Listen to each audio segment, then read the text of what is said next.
Hello viewers, నేను doctor Mrudula, senior consultant, fertility expert, 49 hospital, Secunderabad.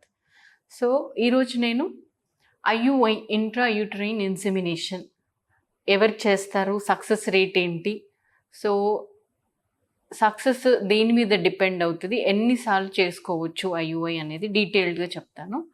So IUI intra uterine insemination చాలా simple method.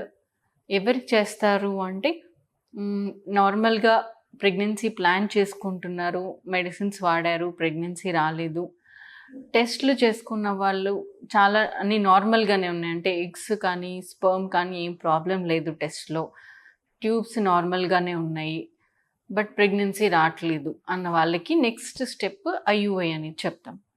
So మెయిన్గా ఇది success దేని మీద డిపెండ్ అవుతుంది అంటే ఫీమేల్ ఏజ్, ఎగ్ నంబర్ ఎట్లా ఉంది, యూటరస్లో గర్భసంచి లైనింగ్ ఎట్లా ఉంది, తర్వాత ట్యూబ్స్ ఓపెన్ ఉన్నాయా లేదా, మేల్కి వచ్చేసరికి స్పర్మ్ పారామీటర్స్ ఎట్లా ఉన్నాయి. సో ఇవన్నిటి మీద డిపెండ్ అవుతుంది. అన్నీ బాగుంటే కనుక ఒక సైకిల్లో 10 to 15% ప్రెగ్నెన్సీ ఛాన్స్ అనేది ఉంటుంది IUIలో. సో ఎందుకు ఇంత తక్కువ ఉంటుంది, అందరికీ రావాల ప్రెగ్నెన్సీ IUI చేసినప్పుడు అంటే IUIలో మనము కొన్ని మాత్రమే డయాగ్నోస్ చేయగలుగుతాము. అంటే న్యాచురల్గా ట్రై చేయడానికి IUIకి డిఫరెన్స్ ఏముంటుంది, ఒకటి కంటే ఎక్కువ ఎగ్స్ పెరగడానికి మెడిసిన్స్ ఇస్తాం ఫీమేల్కి. అంటే న్యాచురల్గా ఒక ఎగ్ పెరుగుతుంది, డెవలప్ అవుతుంది, ఒక ఎగ్ రిలీజ్ అవుతుంది. IUIలో ఏం చేస్తాము, ఒకటి కంటే ఎక్కువ అంటే 2 కానీ 3 కానీ ఎగ్స్ డెవలప్ అవ్వడానికి టాబ్లెట్స్, ఇంజెక్షన్స్ ఇస్తాం. సో కొంచెం ఛాన్సెస్ బెటర్ ఉంటాయి అప్పుడు. తర్వాత ఎగ్ రప్చర్ అవ్వడం కోసం ఇంజెక్షన్, ట్రిగర్ ఇంజెక్షన్ అంటాము. దీని ద్వారా ఎగ్ మెచ్యూరిటీ వచ్చి ఎగ్ రిలీజ్ అవుతుంది, ఓవ్యులేషన్.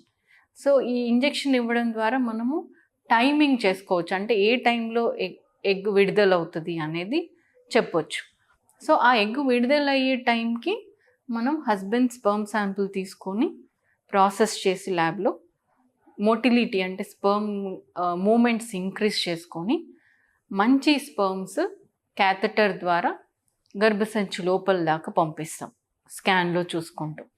సో లోపల దాకా పంపిస్తున్నాం కాబట్టి మనము ఎగ్ దగ్గర దాకా తీసుకెళ్తున్నాం కొంచెం న్యాచురల్గా కంపేర్ చేస్తే.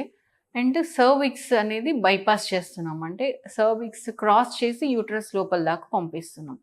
సో ఇవన్నీ చేస్తున్నాం కాబట్టి న్యాచురల్ దాంతో కంపేర్ చేస్తే కొంచెం ఎక్కువ ఛాన్సెస్ ఉంటాయి, 10 to 15% వరకు ఉంటుంది ప్రెగ్నెన్సీ ఛాన్స్.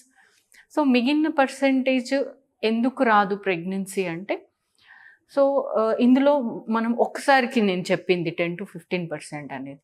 సో రాని వాళ్ళు మళ్ళీ ట్రై చేయొచ్చు, 3-4 సైకిల్స్ మనం IUI ట్రై చేయొచ్చు ఒక కపుల్కి.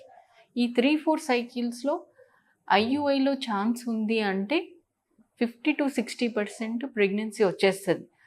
రాని వాళ్ళు ఎవరైతే ఉన్నారో వాళ్ళకి IUIలో ఛాన్సెస్ తక్కువ అని అర్థం. అంటే IUIలో మనము డిటెక్ట్ చేయలేని ప్రాబ్లమ్స్, లేదంటే మనం ఏదైతే కరెక్ట్ చేయలేమో ఆ ప్రాబ్లమ్స్ని చేయలేకపోతున్నాము ఈ మిగిలిన వాళ్ళు ఎవరికైతే ప్రెగ్నెన్సీ రాలేదు వాళ్ళకి. సో ఏం ప్రాబ్లమ్స్ ఉండొచ్చు, ఒకటి ఎగ్ క్వాలిటీ ఇష్యూ ఉండొచ్చు, అంటే క్వాలిటీ తక్కువ ఉండొచ్చు, పూర్ క్వాలిటీ. ఇది మనకి IUIలో తెలీదు మనం స్కాన్ చేసినప్పుడు. ఇంకొకటి స్పర్మ్ వెళ్ళి ఎగ్ కలవడం, ఫర్టిలైజేషన్ ప్రాబ్లం ఉండొచ్చు మైక్రోస్కోపిక్ లెవెల్లో. తర్వాత ట్యూబల్ ఫంక్షన్ ప్రాబ్లం ఉండొచ్చు, అంటే ట్యూబ్ సరిగా పని చేయకపోవచ్చు. సో ఇవన్నీ మనం IUIతో కరెక్ట్ చేయలేము, డయాగ్నోస్ చేయలేము. సో 3 to 4 సైకిల్స్లో ప్రెగ్నెన్సీ రాలేదు అంటే వీళ్ళకి IVF సజెస్ట్ చేస్తాం. సో IVFలో ఏం చేస్తున్నాము, ఇందులో ఏదైతే ప్రాబ్లమ్స్ మనం తెలీదో లేదంటే కరెక్ట్ చేయలేమో అందులో కొన్ని ప్రాబ్లమ్స్ మనకు తెలుస్తాయి. అంటే క్వాలిటీ బాగుందా లేదా తెలుస్తుంది, బయటికి తీస్తాం కాబట్టి. స్పర్మ్ ఎగ్ ఫర్టిలైజేషన్ ప్రాబ్లం ఉందంటే బయటే ఫర్టిలైజ్ చేస్తాం కాబట్టి అందులో ఏదైనా ప్రాబ్లం ఉందా తెలుస్తుంది. ఫర్టిలైజ్ అయ్యాక ఎంబ్రియో ఎట్లా ఉంది, క్వాలిటీ అనేది తెలుస్తుంది.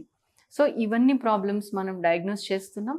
అండ్ ట్యూబ్స్ అనేది కంప్లీట్గా బైపాస్ చేస్తామంటే ట్యూబ్స్తో సంబంధం లేదు. ట్యూబ్స్ ఒకవేళ ప్రాబ్లం ఉన్నా కూడా మనకి IVFలో బయట చేస్తున్నాం ఫర్టిలైజేషన్ కాబట్టి నో ఇష్యూ. సో ఇవన్నీ మనం కరెక్షన్ చేసుకుంటాం కాబట్టి IVFలో బెటర్ ఛాన్సెస్ ఉంటాయి. సో మ్యాక్సిమం 3 to 4 సైకిల్స్ ఒక కపుల్ ట్రై చేయొచ్చు. ఒకవేళ వీళ్ళలో కనుక కొన్ని ప్రాబ్లమ్స్ ఉన్నాయంటే ఫీమేల్ ఏజ్ ఎక్కువ ఉంది, ఎగ్స్ నంబర్ తగ్గిపోతుంది, ఒక్కొక్కసారి యూనిలేటరల్ ట్యూబల్ బ్లాక్స్ అంటే ఒక ట్యూబ్ బ్లాక్ ఉంది, ఒక ట్యూబే ఓపెన్ ఉంది, ఇలాంటి ప్రాబ్లమ్స్ ఉన్నాయి. స్పర్మ్లో కూడా కొంచెం తక్కువ కౌంట్ ఉంది, తక్కువ కదలికలు ఉన్నాయి. ఇట్లాంటి వాళ్ళకి ఎక్కువ సైకిల్స్ వెయిట్ చేయని అవసరం లేదు, వేస్ట్ చేసుకునే అవసరం లేదు. 1-2 సైకిల్స్లో ప్రెగ్నెన్సీ రాలేదు అంటే ఐవీఎఫ్కి వెళ్ళడం ద్వారా వాళ్ళకి బెటర్ ఛాన్సెస్ ఉంటాయి. Thank you.